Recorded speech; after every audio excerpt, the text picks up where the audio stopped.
It's definitely an investment to do things differently, but I would say in the long run, it pays off. That was Katie Farrell, and this is episode 59 of the Chopped Podcast.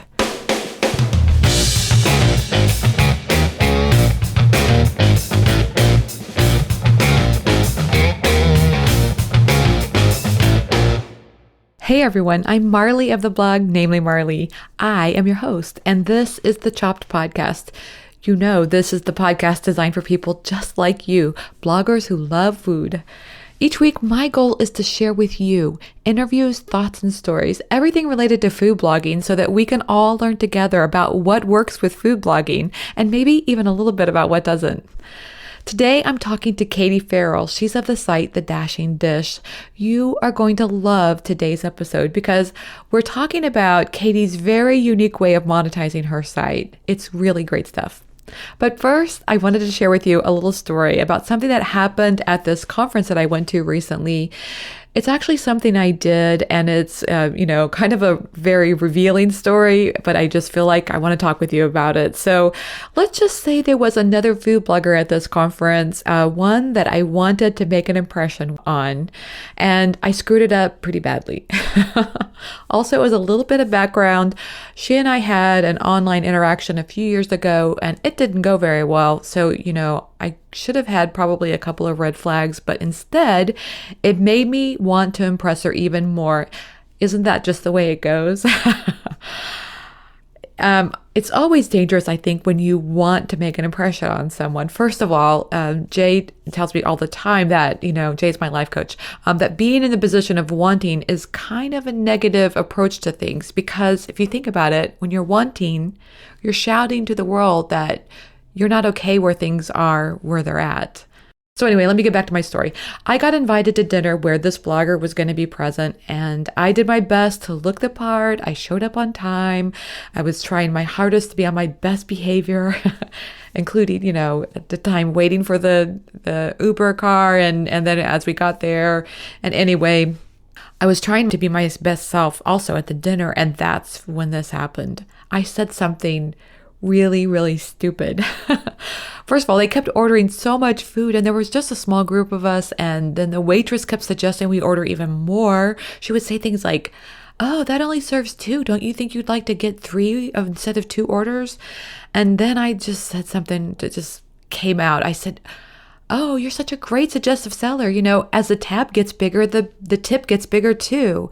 And at that moment in time, it just felt like the whole restaurant went quiet.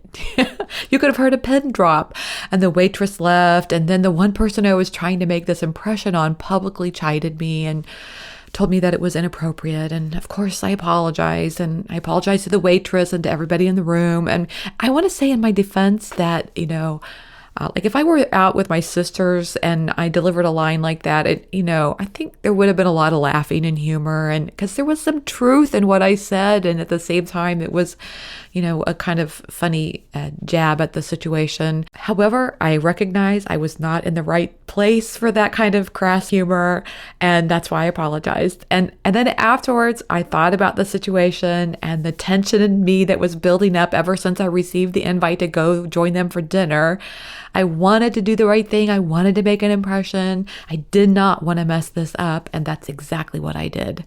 So I left the restaurant feeling kind of humiliated, but as the evening moved on, I thought about it, and I don't know, I just realized in the future, I have to be myself. If I'm trying hard to make an impression on someone else, is that being true to myself? It's never my goal to be offensive to anyone, but that said, everyone is going to do and say stupid things sometimes. If you're around your people, they're going to get that.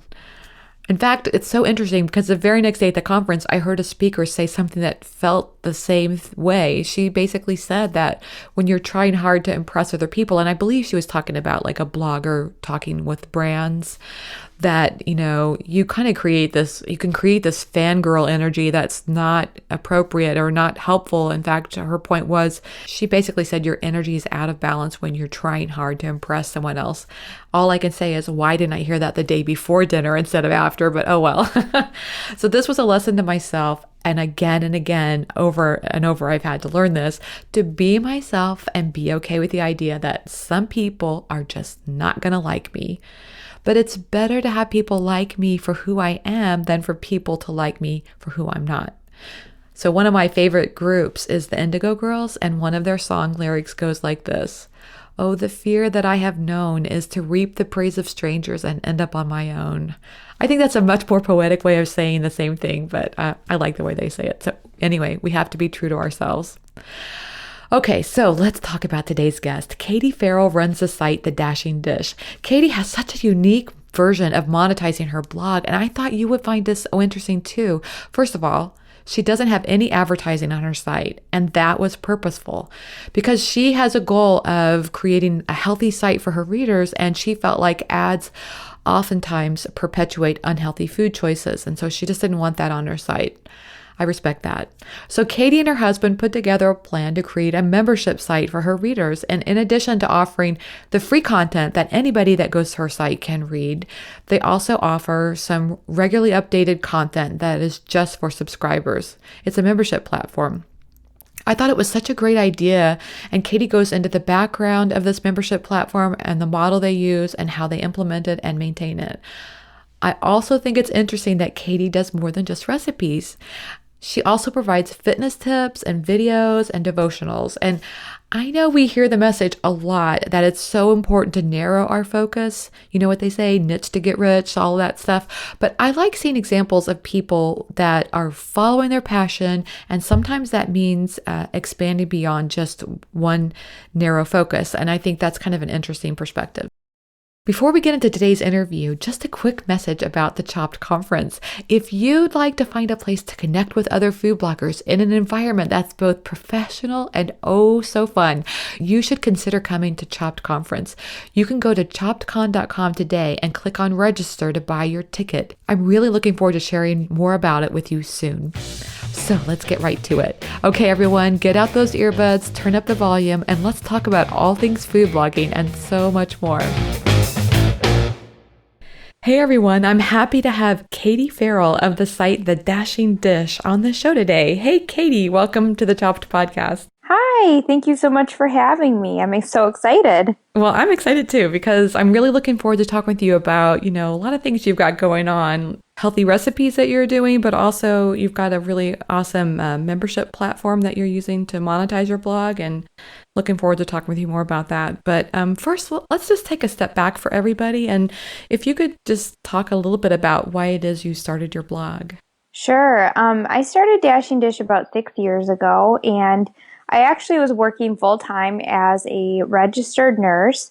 I got my very first nursing job right out of school as a labor and delivery nurse, and that's actually a very rare thing. And so I thought, this is the jackpot. I'm going to be doing this, for the rest of my life. And so I had actually no plans of being a food blogger. I actually ended up starting my website, and it looked quite different at the time when I started it. It was just a WordPress site, and I just started because my husband said, you have a lot of healthy recipes, and everyone keeps asking you for these recipes. Why don't you just share them online and just start a food blog? Just a very basic side hobby. And so I said, sure, and so that was my original intent.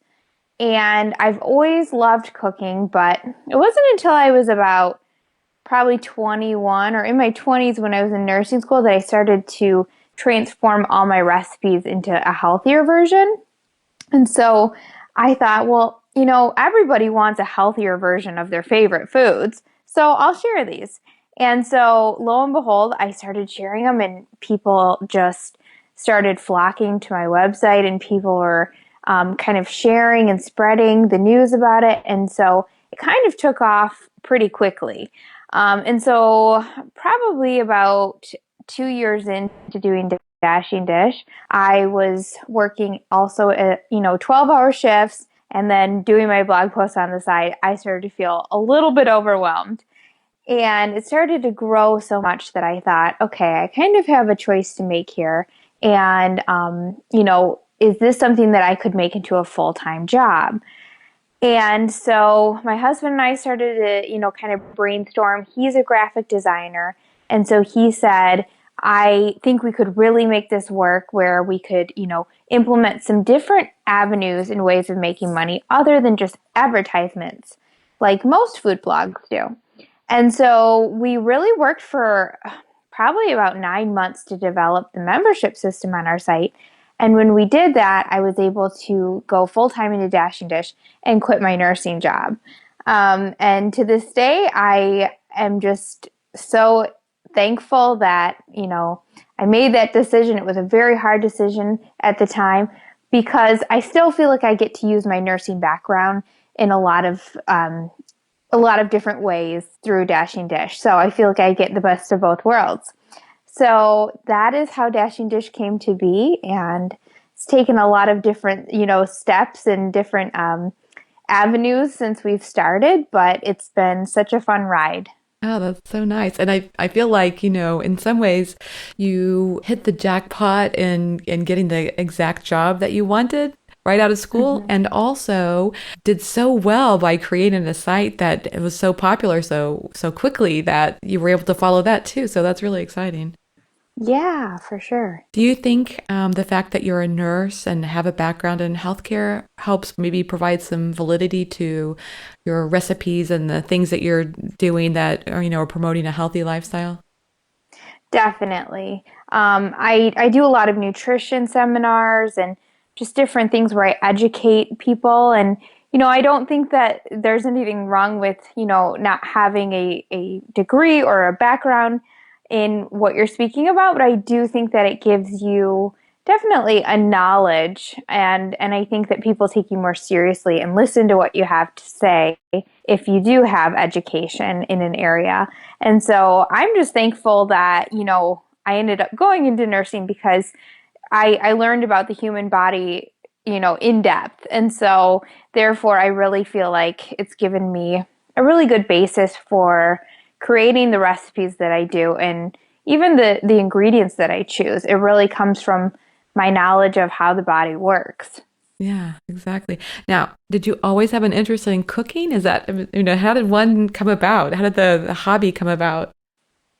Well, I've always had an interest in cooking, like I said, but I don't think that it really got into I got into healthy cooking until I was in my early 20s.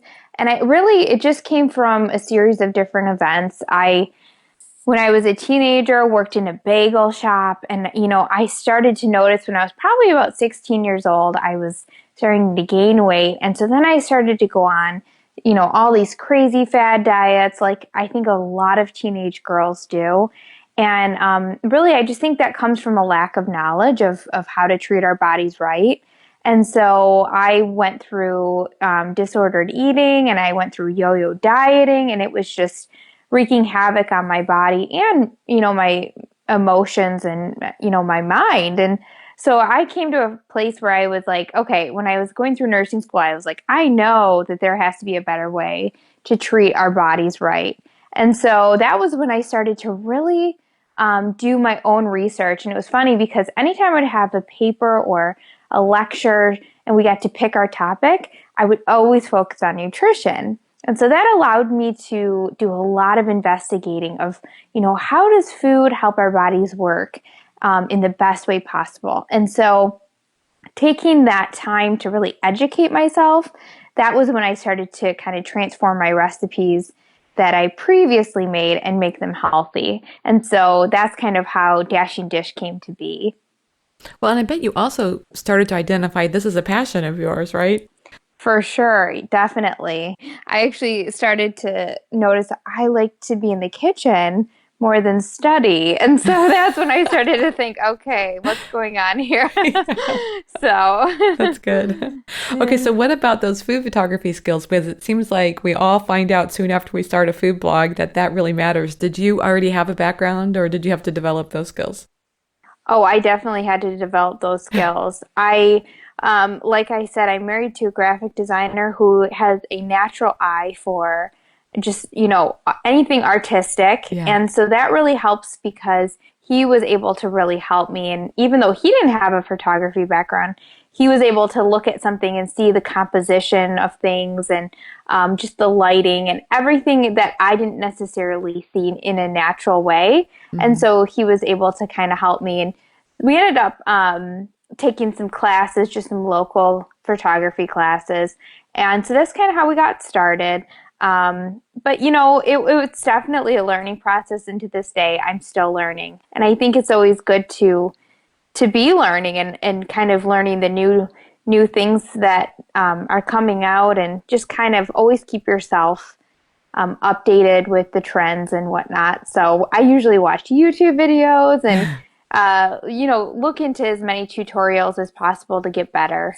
So. Oh, that's great. Okay, so what have you found to be your favorite part about blogging so far? Oh, that's a tough question. I would say it's definitely interacting with all different sorts of people that I don't think you would ever have the chance to connect with if Yeah. it weren't for the internet. I mean, it's Yeah. so neat to me that I'm able to talk with people who are from different countries and just so many different backgrounds and so many different stories. And I think it's so neat that you can, just even through emails, just get to know people. And I've made some really close friendships with other bloggers and other people who are kind of doing similar things to what I'm doing, and I would have never met them otherwise. And so I think that that's one of the really neat things about, doing anything online these days. Oh, that's great. Okay, so has anything stood out to you as something like, it's not your favorite part about blogging? Yes, I would say doing the dishes. Amen, sister. I'm like, okay, I don't even want to know. I don't have kids yet, but I'm like, I don't even want to know how many loads of dishes I'll be doing when I have kids, too. I And I know. often think that. I think, how are moms food bloggers and how do they keep up with their dishes? Because sometimes I can do 3 loads a day, and that's just with my recipes. So, Yeah. yeah, that's definitely one thing that I'd say it's not my favorite. Okay, good. I feel the same way. Sometimes my husband calls it Hurricane Marley when I go through the kitchen because I'm doing recipes and they're just, everything's everywhere. Yes, yes, for sure. Okay, so the one thing I find, there's a lot of things I find interesting about your site, of course, but I noticed that, you describe your recipes as clean eating, and you include health information with every recipe and Weight Watchers points.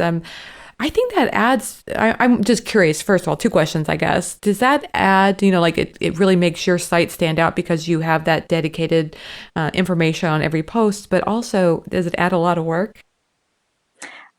It doesn't add a whole lot of work, and I think that's just because I have gotten really accustomed to doing it. So Mm, I actually I very quickly figure out like the nutrition and whatnot.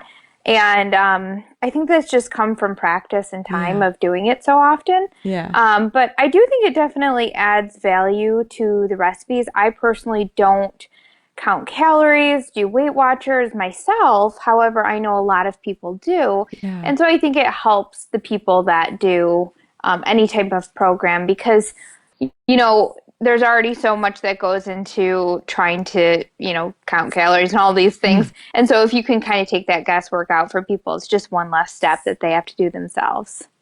that's really great. And another thing that I really like is that you provide a lot of information. Like, let me just say it this way: I think sometimes there's pressure on bloggers to stick to just one thing. Like, if you're a food blogger, you need to just do food.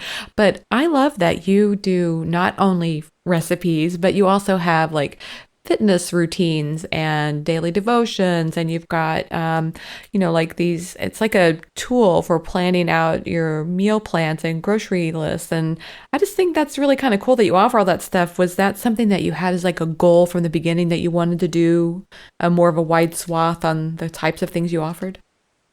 Yeah, I think I've really, since I started Dashing Dish, have always kind of branched out and done more than just recipes. And I think that's because Dashing Dish is so much of really my heart. And so it's not just about the food to me. It's really about connecting with women and especially women, Yeah. but just people in general.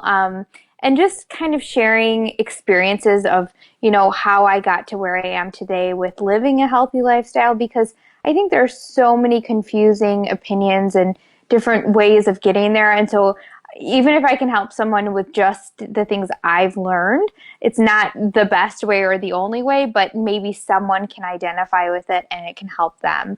And so I think that's why I, from the very start, have chosen to share, devotionals and fitness routines and all these different things that I have to offer. And with the tools that we have on our site, that's actually been a dream of mine for 3 years. And really, how that came about was my mom is kind of my inspiration. Growing up, there are three girls in our family, and she was working full time, and she really wanted to feed our family healthy meals, as most moms do, I'm sure. And she really tried. I mean, I remember her giving us juicy juice, 100% juice, rather than a sugary juice box. And so Mm. she made good choices. But at the end of the day, I remember her coming home and she would have all these groceries in the fridge and pantry, and she would look in the fridge and say, I don't know what to make for dinner. Oh. And yet we had tons of food. And so I think that it was just that she was lacking the planning and the organizing ability. And I don't think that that's everyone's strong suit. And so this was an area that I knew and I had, after working with so many women, was really a struggle. And so I said, how can we help women in this area? And so that's kind of how the dream came about. And then my husband, it took him a few years, but he's the one that kind of made it come to life. So, That's cool. I love husband wife teams to be completely honest. My husband helps me, yeah, works with me on the site too. So awesome. yeah, it's really cool. And then one of the main reasons I asked you to be on the show today is because I really wanted to talk with you about, I think something that seems pretty unique with your site, which is you offer a membership platform for people to join, and therefore they get additional, like you have a lot of information that's free. However, to get Mhm. to these added bonus features, they can subscribe, and I think that's a really cool platform. Is that an idea that, again, that you kind of started out with this idea, or do you kind of gradually move towards that? Well, when we first started Dashing Dish and I was working as a nurse, I wasn't making any money off of Dashing Dish at all because I had no ads. And that's how we actually started Dashing Mm, Dish.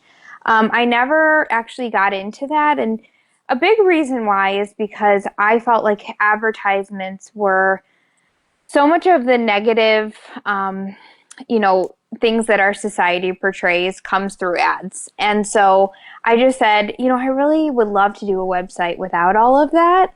And mhm. so my husband and I said, how can we work it so that we're not getting the advertisements and it's just a pure, clean website where people can truly enjoy the experience of being on it without being bombarded with ads.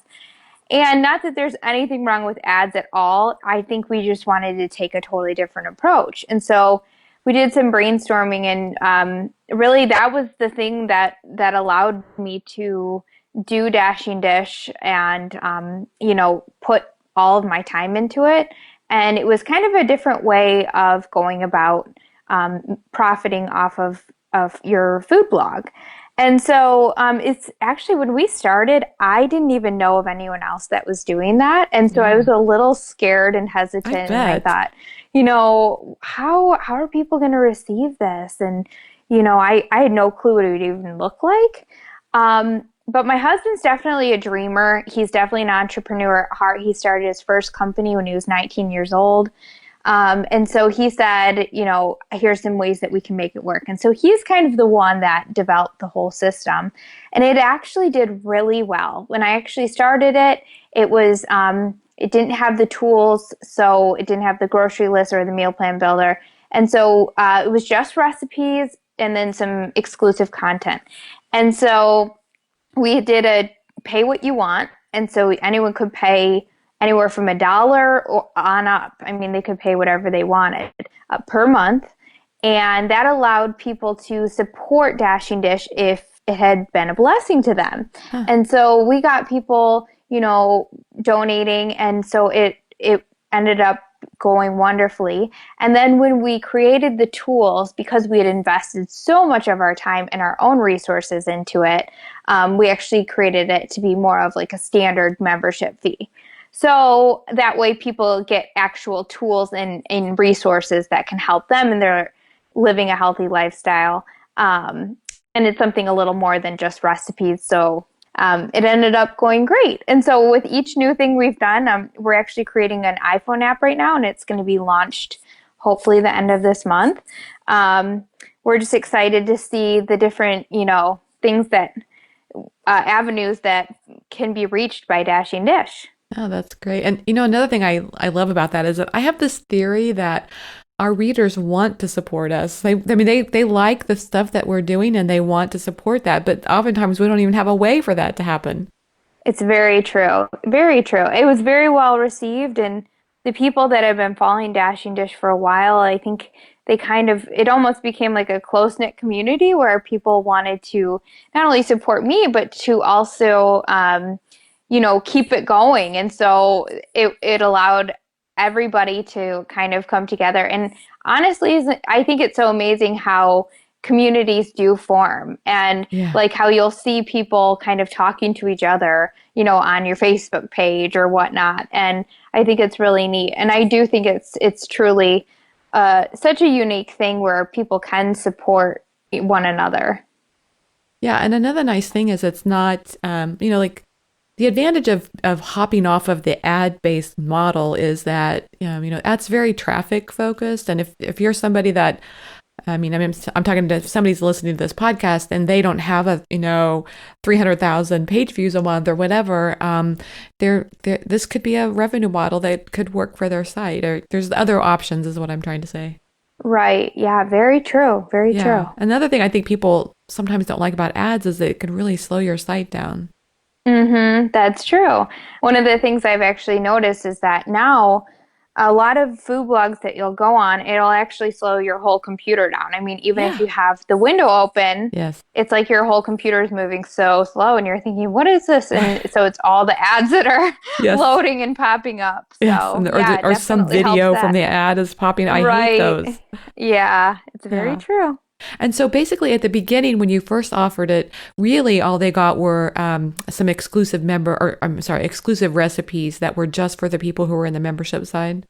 Correct, correct. And And then then when over I was time, doing that, yeah. right. And when I was doing that, it was kind of a donation basis. Because you can't really expect people to pay for recipes. So, if you want to give them, something that they can actually use, so like a tool, like a meal plan builder, Yeah. then I think that's when you can actually kind of charge it as a service. So that's when we changed our pricing model. Yeah. Oh, you got a great video on your site. I looked at that and it looks to be a really great tool that you can carry it on your iPhone and, write down what Yeah. the ingredients that you need. It's very cool. Thank you. Thank you. We're very excited about it. I bet. And so that's just now rolling out next month. Yeah, so the iPhone app is rolling out next month, and we've had the tools for a few months now. Right. So it's been pretty busy since I we bet. launched the new site, and I can only imagine what an iPhone app is going to do. It's probably going to be Now, does your husband also do lots other work, more. or is you both work full time on this? Well, my husband is a at-home graphic designer, so he does take on some other projects as well. Because currently, the one thing that is different about what we're doing as well is if you're going to do a membership model or anything like that, there's no template per se. So there's no WordPress template that will create this. You Mm, actually have to design and develop it. And so my husband will work almost full time on the website. And then we have to also pay and hire a developer who will code everything and make it work. So there's a lot of behind the scenes that people don't see. And yeah. so you can always hire a designer if you're not married to one. That's definitely a benefit that I have. But yeah, it's definitely an investment to do things differently. But I would say in the long run, it pays off. So I love yeah, it. but And he works mostly on Dashing Dish. So. oh, that's great. And you have books too. How does that fit into your whole membership site plan? Like, are those recipes that are on the book also different than what's on the site? Yeah, all of the recipes in my cookbook are either completely unique to the book, or there's a few fan favorites in there that Yeah. are also on the site. They've been around and, most popular. But yeah, I have a devotional book and a cookbook, and the cookbook is 100 clean eating, simple recipes. And the devotional book is really just my journal entries from years past that really I thought would be something that most women could identify with. Yeah. And so things like comparison and jealousy and all these things. And so both of them have been just a total blessing to be able to share with everybody. That's great. I just imagine how much time you must be spending in the kitchen. A lot, huh? Well, that is definitely it's my favorite place to be. That's Again, good. not so much the dishes, but so yes, I definitely spend a majority of my time there, but I love to be there. So Oh, that's great. And you have a team too. I always think it's important to point this out so that people don't feel inadequate, that, it's probably hard to do all of this yourself. And you've got your husband, but I noticed on your website you also have other people who work with you too. correct, I do, and I'm actually in the process of hiring some more people. So when I started out, it was just me and my husband, or my husband and I should say. And then my sister is a school teacher. And so she is able to, do a few extra hours a week for me. So she does like all the editing, like most school teachers are brilliant at. And then we hired one other person. And I've actually never even met her in real life. I mean, that's the beauty of the internet. Yeah. She's pretty much like a virtual assistant. And then we have the developer who does kind of all of our coding for our website. So, yeah, and we're about to hire some people to kind of do some pre-made meal plans and whatnot. So, it does require a team of people, that is for sure. So let's go back to your blog itself, and I wanted to ask you a few questions because I'm personally really intrigued by this concept of what goes into planning a blog post. So can you tell us what the process is for you? Like, let's say you came up with an idea for healthy muffins or whatever recipe you have in mind, and what would be the process that you go through in turning that from an idea into a blog post? Sure. With recipes, I actually plan out my recipes before I even create them. So I have a calendar and I actually write down ideas of different recipes that I would want to create, or I should say publish, for each day of the month. So I do this about once or twice a month, and I'll write down, usually 3 to 4 recipes per week that I would like to make. And so, for example, I'll do that so that I don't have, 3 different Mexican recipes all in a row. And Right. so that gives me an overview or an overlook of what I'll have published for each week. And so, for example, let's say that I, for March, am planning out my recipes. I'll write down all my different recipes that I would like to create for March and kind of write them down of when I'll plan to publish them. And then in February, so at least a full month before, if not 2 months before, I'll create those recipes for March. So I do have them made at least a month or two ahead of time. And what I'll do is when I'm actually creating the recipes, I will create like at least 3 to 4 recipes at a time. So all in one day. Yeah. And it's kind of crazy. Those days are always a little bit hectic. But how I do it is I create the recipes, I write everything down, and then I take pictures of them the next day, so if possible. Yeah. There's always some recipes that you can't wait, but that allows me to kind of get all my recipes created, have everything organized, really make a clean draft of what the recipe will look like, taste test it, and then remake it if need be. And then the next day, take pictures of those. So, therefore, I'm only actually creating recipes, I would say 2 to 3 days a week. And then that gives me, you know, a month in advance of recipes all made. So that's kind of how I do my recipes. As far as my blog posts and devotionals and workouts, sometimes I create those the week of, sometimes even the day of. It just kind of depends on how my week looks and how much time I have. And I try and always do things in advance so that I'm not kind of scrambling at the last minute. Yeah, I can see where the devotions sometimes you might want to wait and see what you're feeling inspired by at the moment too. I could see that. Right. Yeah. Yes, definitely, for sure. So did I hear you say that you try to post something every day?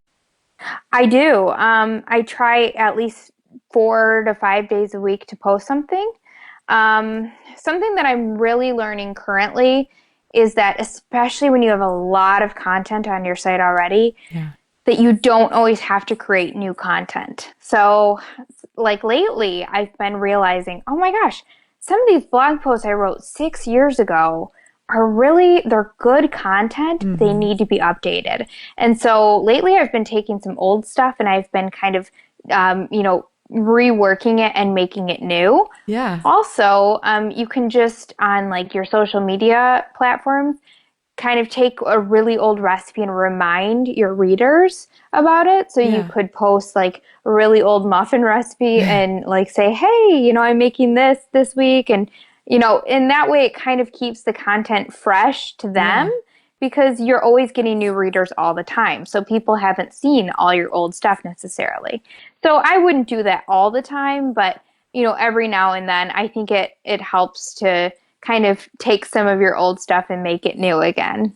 I've been doing that too, and I have actually really been enjoying it. Even if I have a lot of times I have old photos that are just terrible and need to be fixed, but Yeah. Oh, yeah. Me even if too. I Yeah. like the photos, I've noticed like now we're using a larger size of image, and I don't know, there's just something about updating that feels really good. For sure. Yeah. Yeah, that's really good. Okay, so sounds like you do plan your posts out into the future when you can, like with the recipes and things like that. And then others, you have, a way of kind of doing those more in the moment or at least the week.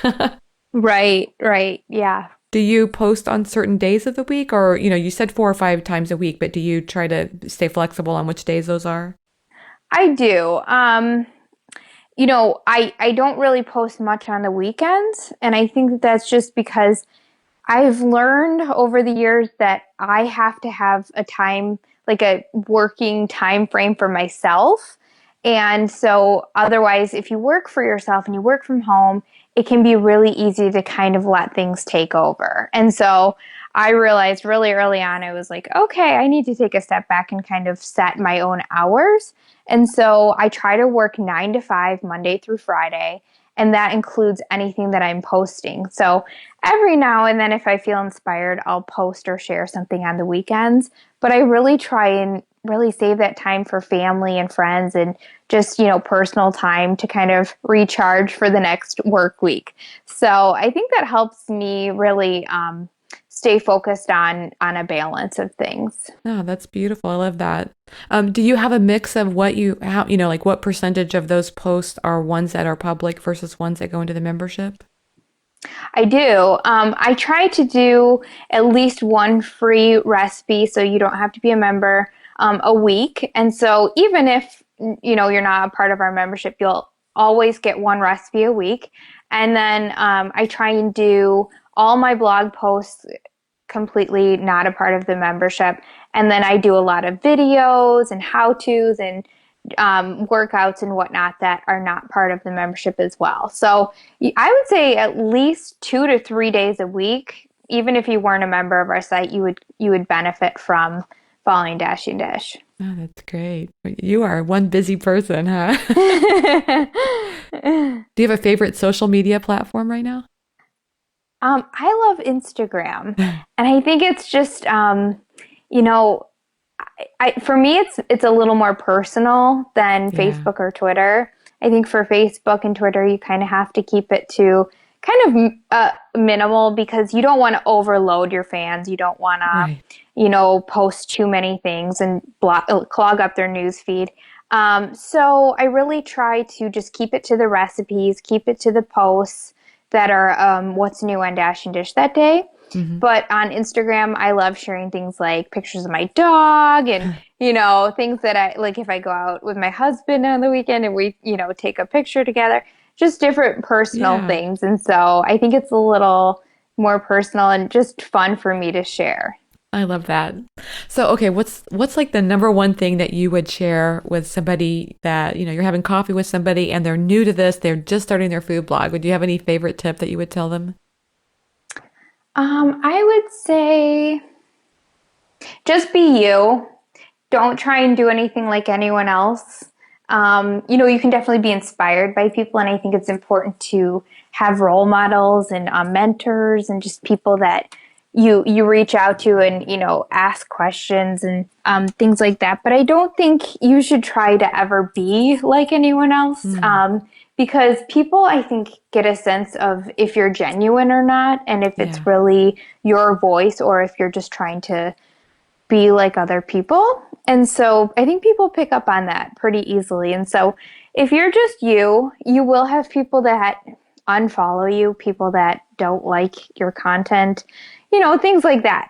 But you will have people who absolutely identify with you and absolutely love your content as well. And so I think that at the end of the day, that's the kind of people that you want to reach are the people that are genuinely connected with your heart. And so just be you and share your passion. And when you're passionate and you share it, people they kind of run to it and Yeah. they stick around. Ah, So I it's love that. definitely a cool experience when you can share your passion and other people kind of fall in love with it as well. So Ah, that's so cool. I actually have this approach. I'm calling it the mom approach, which mom stands for more of me. yeah, I I love love it. that. Okay, so what's coming up next for you? Anything that you can share? Well, your new So app, right? yeah, so our iPhone app is a huge thing. But also I'm just traveling a lot and doing a lot of speaking. So I do different events where I'm speaking, whether it's at churches and kind of more on my devotional stuff. But like I said, I kind of do a lot of nutrition seminars too. And Yeah. for me, that is probably one of my favorite things to do because I'm not sitting behind a computer screen. I'm Yes. actually getting to meet people and talk to people face to face and hug them. And so that's what I love. And so to me, that's the best thing of all. So we're looking forward to the spring and summer when I'll be traveling a lot. Oh, that's great. Okay, so here we are at the end of the interview, and I just got a couple of fun questions for you. What's one food item you can't live without? Oh, peanut butter. I'm so with you on that one. I have some every day. Oh, me too. Me too. Sometimes I just That's a scrape good it question. onto my Yeah. banana. I just love it. Yes, I hear ya. I hear you, sister. That is one thing that I, like you said, every single day. And I mean, I think I even have like funny jokes that I have put on my Instagram. Like, if you don't like peanut butter, like, I don't like you. Like, just funny jokes because I mean, it is Yeah, like I am that passionate. And actually, you'll see quite a few recipes using peanut butter on my site. So, but I think it's a pretty common favorite. So I think I'm safe there. I think you are too. Okay, what's a favorite app on your phone? Well, I mean, I already said Instagram. I mean, Yes. that's my go-to. I'm just Instagramming all the time. Yeah. Um, but another one I use a lot is a timer, and I don't even know what it's called, but it's a timer that I use for a lot of my workouts, and it's really neat because you can set like different you can make up your own. And so like if you want to do like 3 rounds of 10-minute things, you can just set a really quick timer. And so I use that almost every day when I create my workouts. So Oh, that's really good. Help you keep it to a certain time frame. yeah, yeah. Very good. Okay, so I think you sound so busy. I can't even imagine you have time for this, but do you have time for TV? And if so, do you have a favorite show that you watch? I do. I'm trying to think of my current favorite because it's kind of always changing. Yeah. My favorite shows are always on Food Network.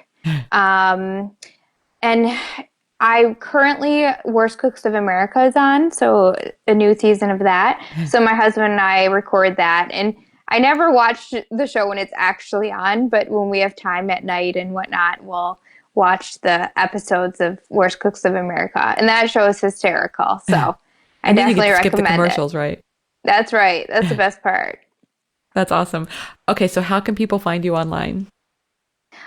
Just through my website, www.dashingdish.com.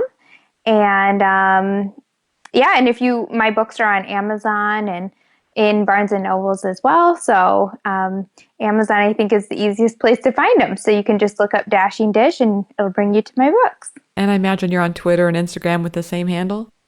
Yes, for sure. Wonderful. Katie, thanks so much for taking the time to talk with me today. I had a great Thank time. you. Thank you so much for having me. Thanks to Katie Farrell for being my guest on today's episode of the Chopped Podcast. Be sure to go to choppedpodcast.com to buy your tickets to the Chopped Conference, learn more about today's show, and you can also sign up for our newsletter to get the latest information about food blogging. I hope you loved today's episode. You know what I love? When you show your support for the podcast by leaving a review on iTunes. It really makes a difference for how the show is featured. And your feedback on iTunes, our emails, and social media really makes a huge difference. You inspire me, so I hope today's show was helpful and inspirational to you as well. Thanks for listening and have a great week.